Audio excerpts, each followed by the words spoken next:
You're listening to Nurturing Parents, the official podcast of the Radically Inclusive Parenting Project. Here, we hold space for real conversations at the intersections of parenting, spirituality, and justice.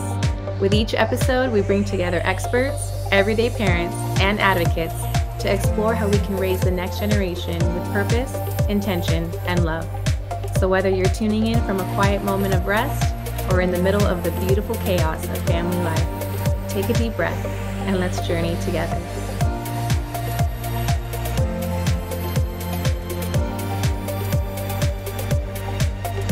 Hello, my name is Nettie, and I'm a co-director of the Radically Inclusive Parenting Project.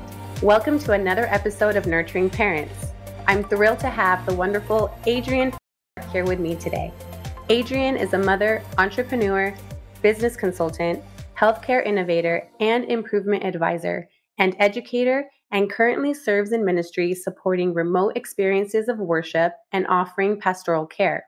She also heads the home-based academy that her children attend with the goal of advancing her children to make meaning of the world and contribute to it in ways that expand their gifts and those of others. Thank you, Adrienne, for being here. Thank you so much for having me, Nettie. I'm honored. Yes. I am so honored that you would be willing to share, and I'm really excited that we're going to explore more deeply together what spirituality can look like in our homes, in our community. We are parents and caregivers of children. We also have leaders, educators who work with children, and we are really interested to keep learning together how to pass on spirituality and spiritual practices to our children. And I know that you come from a background with rich and deep spirituality and faith. So, to help us get started, would you be willing to share a little bit about who you are and your spiritual journey and how that's showed up in your parenting? Sure, absolutely. Okay, so I like to consider myself to be a seeker, and I like to follow my curiosity and join others in my pursuit of answering questions, even if those questions appear to be irreverent to the status quo. I believe that we should be able to mill about the planet. This is really going to sound a little, as some people would say, woo woo. But I really do believe that we should be able to mill about the planet, just basking in the sun and even sleeping under the stars. And why I say that is because I think that deeply ties to my spirituality. When I look at the sacred text or the text that I call sacred of the Hebrew Bible and that origin story around creation, it wasn't a go get a job. And on the sixth day, the Hadam went and got a job and then went and got childcare for their son and then went in on this existential pursuit of who am I? Literally, they were in the garden, a garden that was made for them. Earth was made for us. We were the last to arrive, even according to the origin story in the sacred text. And there was a welcome for us to join and be part of something where we mill about. I have really tried to follow my curiosity through spirituality because I think my soul has literally been calling for me to mill about. It isn't necessarily a wandering aimlessly. It really is about understanding what it means to be fully human, to fully occupy my body, the one that I am told was fearfully or reverently and wonderfully made. It's fabulous.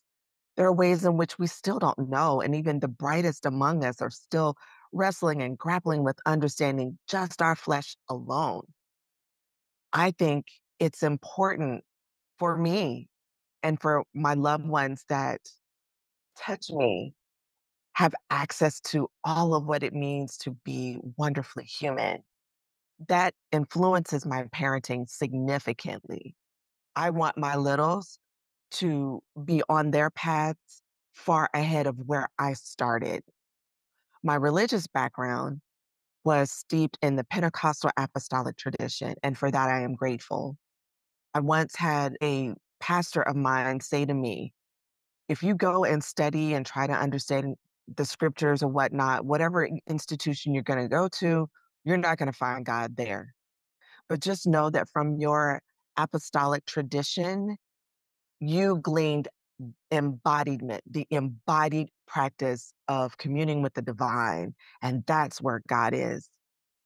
And I have taken that with me in whatever form that has shown up because I do not believe that God only reveals God's self once and that's it. God is constantly revealing God's self.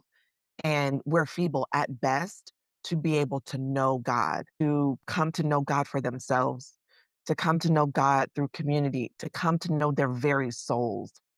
I believe that our soul, and I didn't make this up, there are others before me who've said this, who've now joined the ancestors, that our soul is literally the seat of God, literally the seat of God. And why wouldn't I want to come to know my soul? Why wouldn't I then ensure that that is true for the little people who bless me with their presence? Wow. Wow, that is so deep. That is so deep and rich. And what did it look like once you became a parent? Did becoming a parent reveal some new questions and wrestlings that you didn't have to deal with before? And just kind of curious how parenting impacted your spiritual journey. Yes, there were a ton of questions that came up for me when I started parenting.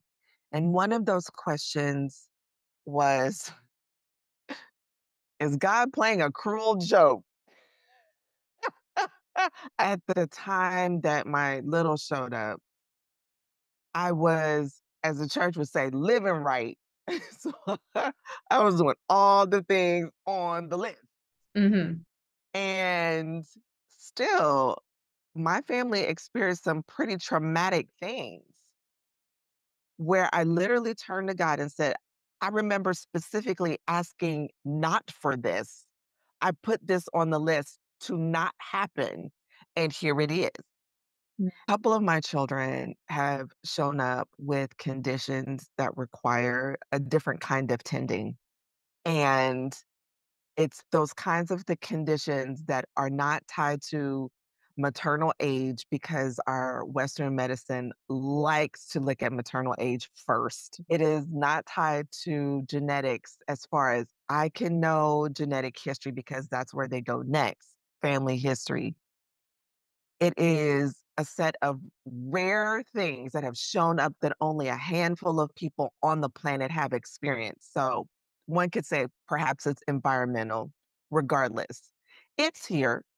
And I have literally, with my spouse, have to traverse through the medical industry. It is an industry just to get answers all the while praying, all the while deepening connection within the community of believers. And I mean believers, period. Folks who believe and are also seekers. I don't have another word for that. Folks who really want to understand and they're not afraid to ask the question. They're not afraid to ask why. They're not afraid to call upon God and say, you're accountable for this. Thankfully, my littles are healthy and whole, but guess what? It's come the hard way where we're literally pounding the pavement and asking all of the people we know to ask all the people they know who have letters behind their name. And they are even who are scratching their heads. And in some respects, it was like having a Job moment. And by Job moment, I'm talking about theodicy, whether God is good all the time or not. Now, one could look at our family and say, based on what you've experienced, you've led a charmed life. And still, I think about my family and others that are experiencing very real things that they did not ask for, that that came about,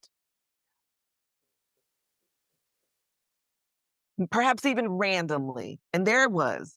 And you're having to wrestle with that with your kids. with my children,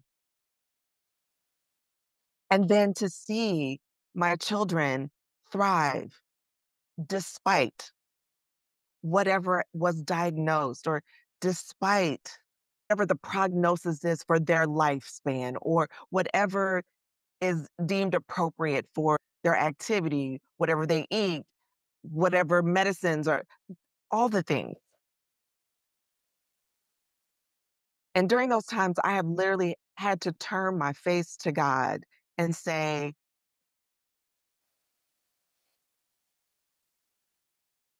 really?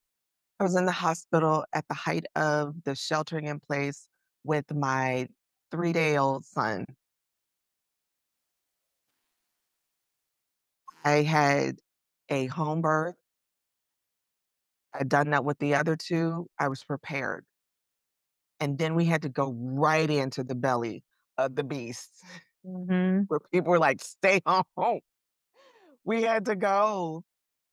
And I'm on the phone with my mother who says, when you talk to God, tell God, come now, right now. You need God right now. Mm. Answer now. And my few-day-old postpartum body mustered up the strength that I needed to have in order to protect my son, myself, and to advocate as best I could, and with my spouse there when he could be there, because we're still navigating the other two in the middle of, we don't know what's going on. We can't get tests at the hospital yet because they're not quite available, like all the things. They can't put us in this particular unit because just in case, 'cause they don't want to infect anybody, but we didn't have it. But okay. And we're not sure what to believe and what not to believe. All we know is that we are here. There's no particular ritual that prepares you for that, except that there is a ongoing relationship, an ongoing conversation. I have had an ongoing conversation with God for as long as I can recall. And I think that ongoing conversation intensifies depending on what's happening. And even in the middle of that, I had an opportunity to walk back through a path I had similarly been with my middle kid. It was different conditions, but it was the same place and almost the same people. And even in that moment, I found some redemption. People were able to turn and ask about what happened before that was not so good. That there was an opportunity to return and be made whole in a way that I had not anticipated. I'm not saying God gave my kids something. I am saying that even in those moments of crisis, of parenting, even in those moments where nobody knows what's going on, and I mean nobody, and we guessing, okay? Even in those moments, inviting God to that space is when God then shows up and miraculously, even if that miracle is over time, but miraculously does more and what is the scripture? Exceeding and abundantly all that we could imagine. I've had to walk that with my little people. Wow. Wow, that is so, so much. And you became a parent. There were things that happened that you didn't ask for, you didn't expect. It was interesting to me when you said, before I became a parent, I was doing all the things that I was supposed to do. Everything was checked off the list. And then you have a child that you are now responsible to take care of. And it's like these new, confusing, unknown things are happening. And you seem to be okay with asking God the hard questions. And I can't help but ask next, have there been opportunities to share about that story, that experience with your children as they've grown older? Have there been opportunities to share with them, hey, this is what mom went through and this is what it was like? And what does it look like to retell that story to your children? And is that something that's happened? Honestly, when we're going through it, we walk with them through it. Even at, let's say, small scale pediatric appointments, they're front and center. And I don't ask them to leave the room and then we're going to talk and then they come back. Oh, no, we're part of this conversation. They are whole people and the experience is happening to them. And so we're in conversation about it. We're going here because we're trying to figure this part out. I'm sorry that this is happening. I wish I knew and I want to take it away. I don't know how, but I believe that you know enough to tell us what's going on. So tell us everything, say everything so that we can best help and know the adults are fumbly around you. We're fumbly around you and we're trying and we're also praying and we're going to pray until you and we feel better. Yep. I hear you. I hear you saying, think about how we are on the journey with our children. Our children are whole humans. They have something to offer because they're experiencing it in their full selves.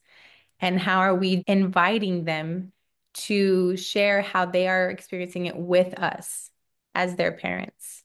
Sometimes I think the perspective of small children is that they're empty blank slates and that, we have to teach them everything. And although we teach our kids a lot, they are born in the fullness of who they are. And yes, they are developing.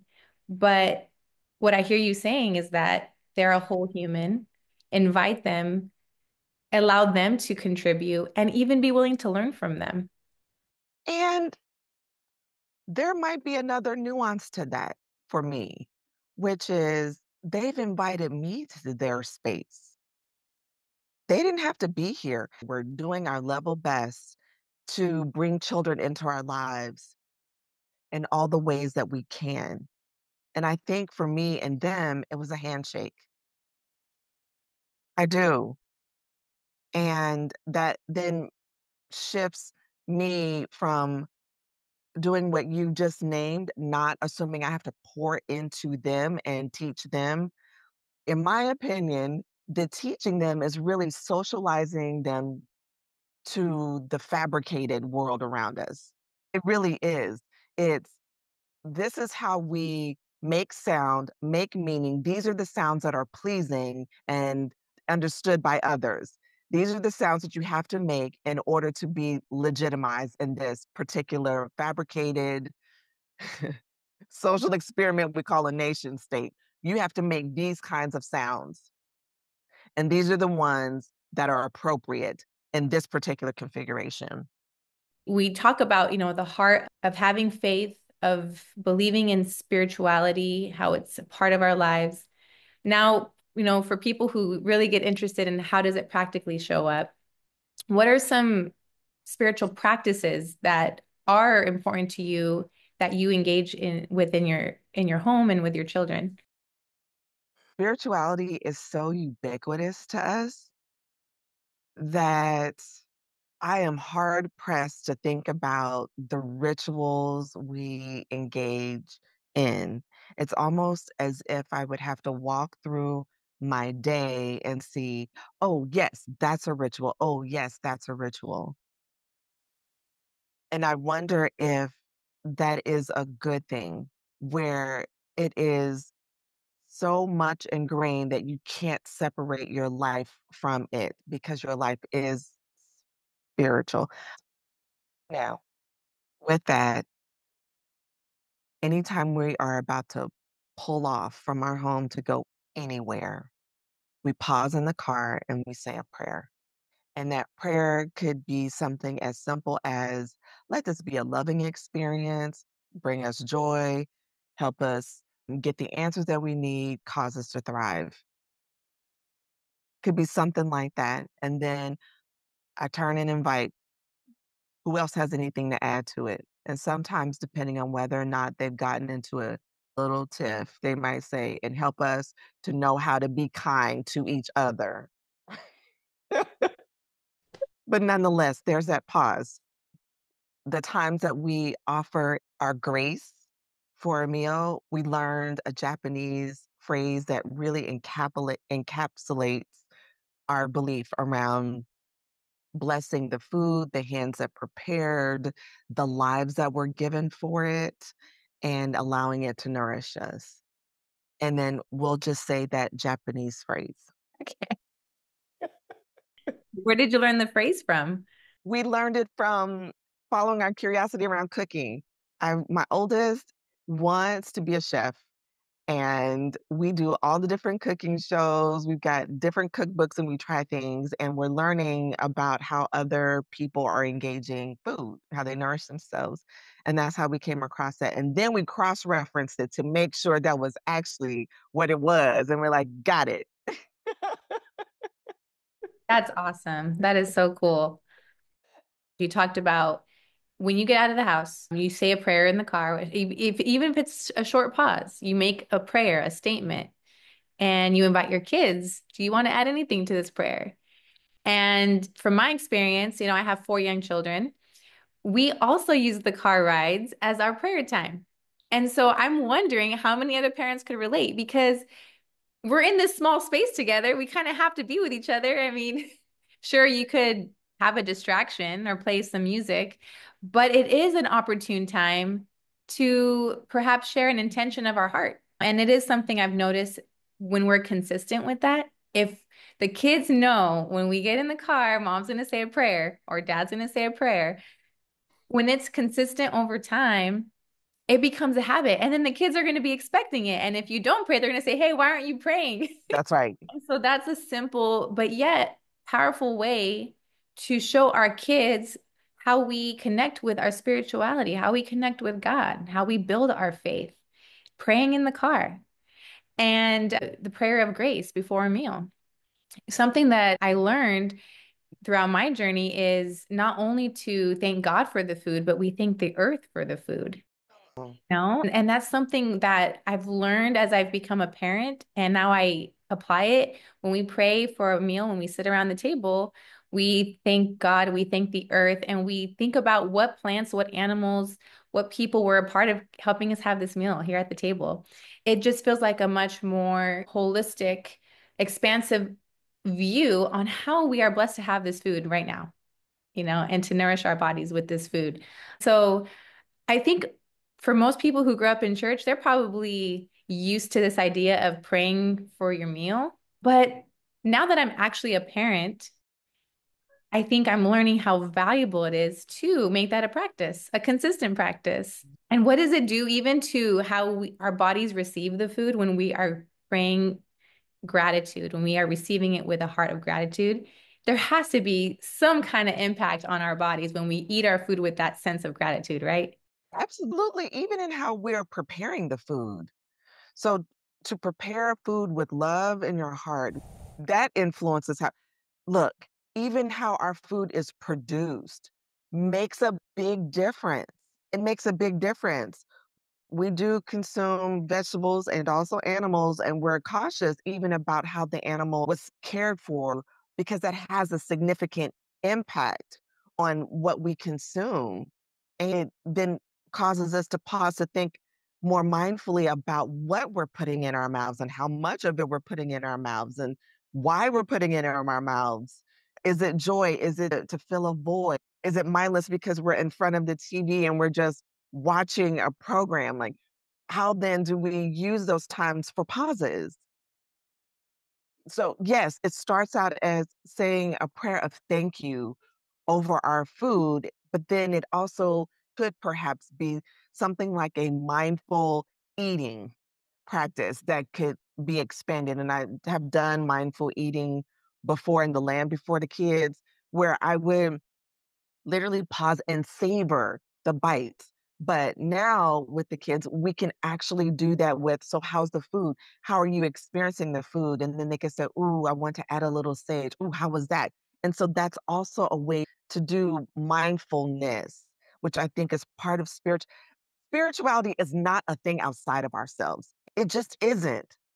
So to literally sit and eat butternut squash soup with sage on top, and to know that the salt you put in it was a real salt that was cloudy because of all the minerals that were in it, and that you use a little bit of duck fat, and that duck was happy.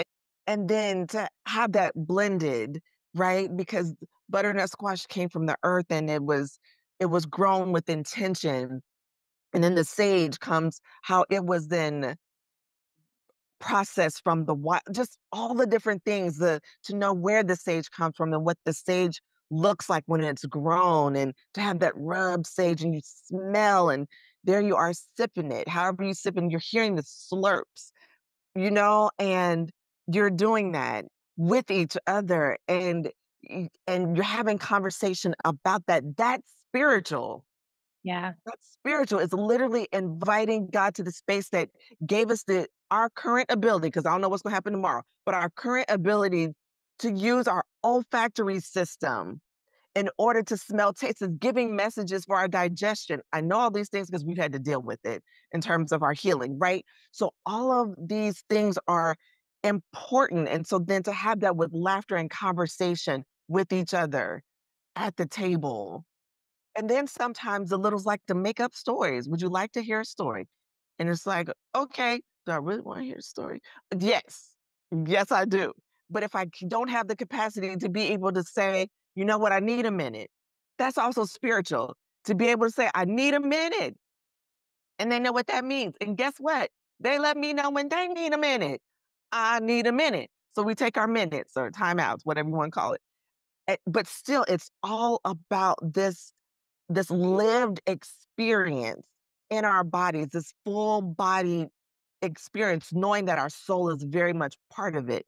It's not a thing that we go and tend to later and then come back to ourselves. No, it is ourselves. It is ourselves. Yeah, I hear you. That's life changing when you can live with that awareness and you see that that's what I believe Christ and Jesus reflects to us. It's the spirit, the divine in us. There's no separation. Are we willing to see it? Yes. Okay, so I have to ask you to be really honest. Okay, I don't think dinner time with your kids is always laughing and peaceful and savoring. I'm gonna bet that there's some times around the table where your kids are just, what do you do? What's your approach when the time at the table is just not going well? You're getting frustrated, your kids are whatever they're doing, whether they're yelling or giggling or hyper or screaming. Let's be real, right? For a lot of us parents, the mealtime can be stressful. What's something that you've learned in those times, and what have you done? Okay. So the first thing I do is we don't eat out a lot. Let's just start there. Because that's even more stressful. And the other thing, honestly, about the stressful at the table has little to do about what's happening at the table with each other, more about getting the food to the table, because all of the distractions in life will have me doing this, that, and the other. And then I look up and it's 7 o'clock and I need to feed my kids. And I'm like, oh, dear God. And I cook from scratch most times, right? Because I have to. And then I'm like, boy, I didn't time this right. And so then I'm putting the side on the table. So, like, eat these greens. Eat these greens right now. This is a progressive dinner. Okay. So honestly, the stuff that happens around the table, that's easy.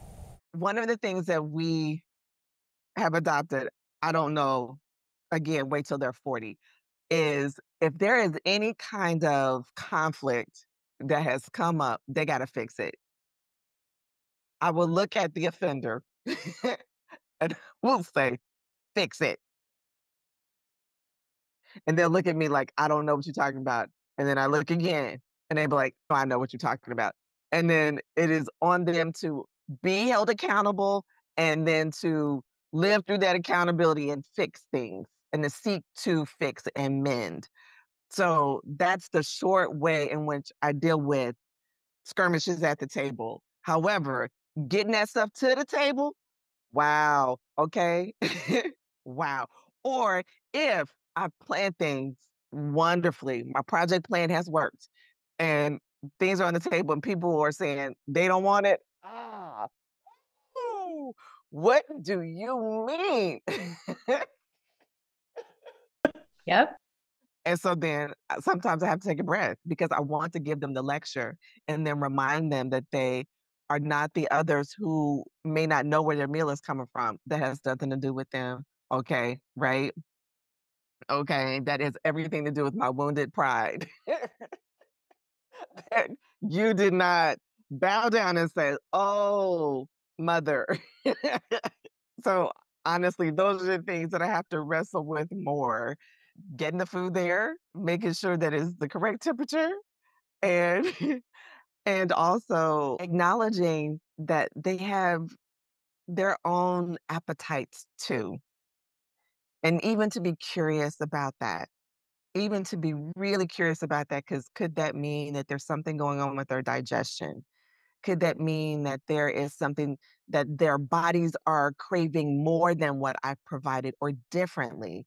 Can I be open to that as opposed to I put this on the table, you're gonna eat what I fix? So how then do I shake out of that or break out of that, bend out of that, if you will? Yeah. Yeah, I hear you. I hear you. So really, I think with a deep faith, a deep love, we're going to be, like you said, curious instead of imposing, nope, this is what happened, this is what I made, this is how it's going to be.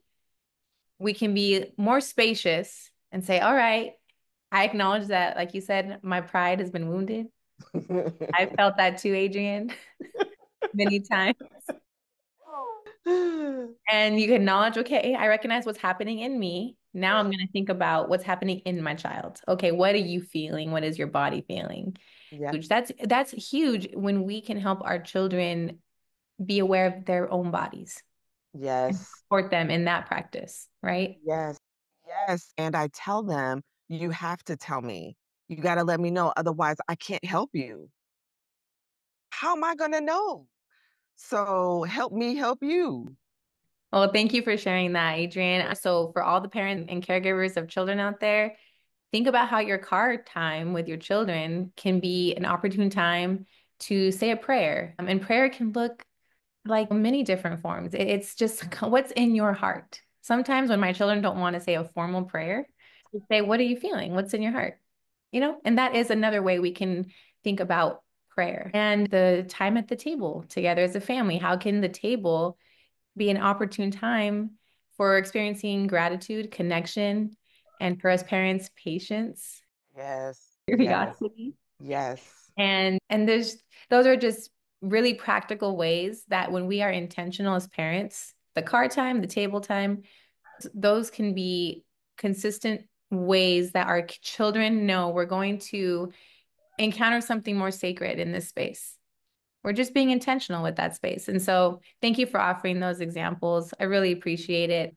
There is one other thing I'd like to offer, if I may, Yeah. and that is we like to listen to stories in the car, audiobooks. Mm. And we got to audiobooks because we were trying to read Roll of Thunder, Hear My Cry together.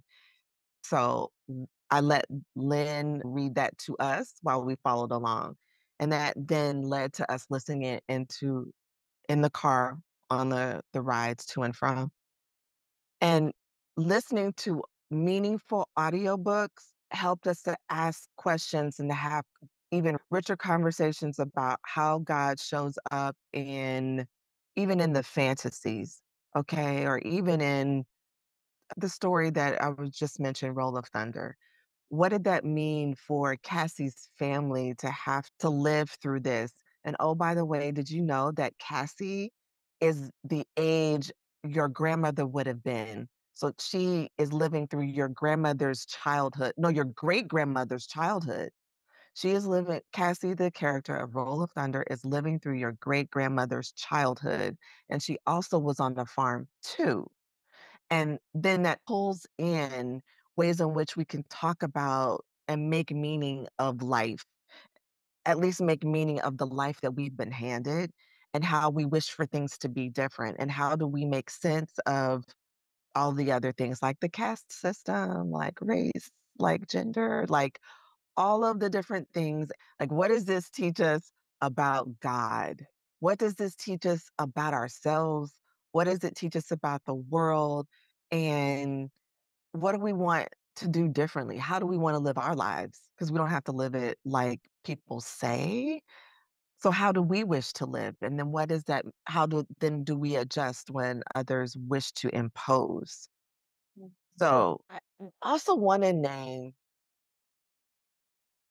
that to this day we still don't give little people enough credit. We still don't.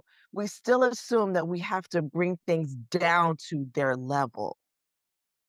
There is no down to their level. When you just have the conversation for folks or just have the conversation with them, you'd be surprised where they bring you. It is more than just you learning from them. It's more than just a tit for tat. It is a very rich conversation because I have found myself sorting through the absurdities in those conversations. We can talk about what justice is and why there's such a thing as a need for equity. We can talk about those kinds of things and even use that language. And I tell you something, if I ever use a word that they don't understand and they ask, what does that mean? I send them to the dictionary. And in their trip in the dictionary, they're going to find some other word that's going to pique their curiosity. And so it literally is a way to, and it enriches me because there are sometimes they're like, what does that mean? I'm like, you know what? Let me go look that up so I can give you a more accurate definition. Let me make sure I use that correctly. You see? So I don't get to just say things and assume that I am in my household an expert. I'm not. But if I am true to my seeking proclivity, then I join them in the search. I join them in the search. Let's figure this out. Oh, wow. That's what that, oh. And then we can start another conversation from there. You're reminding us to see and believe in the potential that lives within our children. So just speak to them in the way you would speak to perhaps even another adult. And I know that we're going to use wisdom and discernment when we do talk to our children, but I hear you. Our children are brilliant, and we must believe that they're brilliant because I believe they truly are. And like you said, they're curious. So if they don't understand a word, they'll just ask us. And then it's a learning opportunity together. And I really hope that all of us listening to this conversation can remember that and apply that when we talk with our children. And you know what? You're also showing us you take the time to reflect with your children. Okay, a lot of us parents and caregivers, primary caregivers of children, we're working really hard and we come home and on our phone, we check in our email, we're doing just life administrative tasks. And when we think about how that impacts our children, let's think about how we are intentionally going to put the distractions aside, put the work aside, and let's engage in deep reflection with our children. That's so important. And I think it's easy to stay distracted in our world today. There is so much information that we can constantly absorb. And I'm learning to be grateful for the technologies that can help us get the resources that we aspire to learn from. And when we think about our calling as parents and raising children, just the example of how we listen to a story as a family and we ask reflective questions, we go deeper together. That that is so formational in our children discovering more of who they are, who God is to them, and how they can live out their purpose in the world. It comes from that deep reflection. I again want to thank you for your willingness to share such powerful insight with us. And as we come to a close with our conversation, is there maybe one piece of advice, one piece of wisdom that's bubbling up that you would just want to share today with our community of parents and caregivers? What's one piece of wisdom or advice you want to leave with our community? So I thought about this one and a scripture came to mind. It is First John, the fourth chapter, verses 7 and 8. Beloved, let us love one another, for love is of God. And everyone that loves is born of God and knows God. The one that loves not doesn't know God because God is love. I think that parenting, tending to caretaking of children is a direct expression of the love of God. I consider my mothering to be sacred, a sacred vocation. Love for me, and now I didn't go and look at the Greek of what that meant in the book of John, but love for me, I borrow from the definition of bell hooks, which is about tending to the spiritual development and well being of oneself and another. That's love. I care about your very soul to the point that I will be in relationship with you in a way that honors it. And if I am honoring your essence, loving you, then all of those things that matter show up and the stuff that are simply distractions fall off. And and I think that that is what I would share with us is to keep that in mind. Am I loving you? Am I loving myself?